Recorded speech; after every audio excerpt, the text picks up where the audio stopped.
Alright, WCU WRX here once again. Part 2 video of the rear JDM flex draw stiffener as found on the S209s, and I don't know, I think the RA came with it as well. But anyways, now it's on a regular old STI here. This one's a 2020 STI, and I just went over the video on how to install this, kind of talked about and compared what it looked like with the stock one. So this is what it looks like when it's in its natural habitat. So with regards to torquing,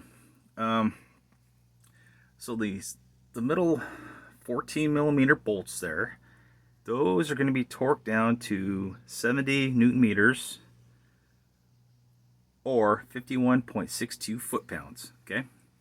Now the larger 19 millimeter subframe bolt, right there, that one is going to be torqued down to a whopping 145 Newton meters, which translates to 106.947 foot-pounds. Okay, and once you get everything all torqued down and installed and good to go, you're going to come back and you're going to torque down that nut right there. And that one, my friends, is going to be torqued down to 90 Newton meters, which is 66 foot-pounds. And that should do it.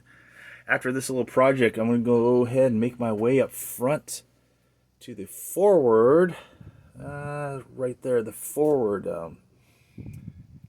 subframe bolts, and replace that bolt with what I just showed you, along with the rubber stopper that goes, I don't know, between that little bracket and the actual subframe itself. So we'll get that installed on another video. But again, I just want to reiterate how easy it is to replace this subframe assembly. Don't be scared to do it.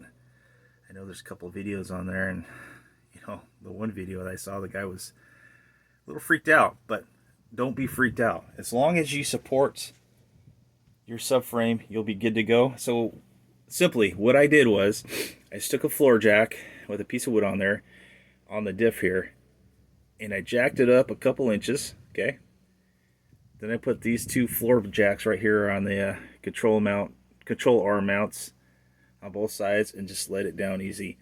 So this way the car is actually being supported by the subframe, and you're not actually doing the actual car itself. So that's what you want to do. That's the whole trick behind this.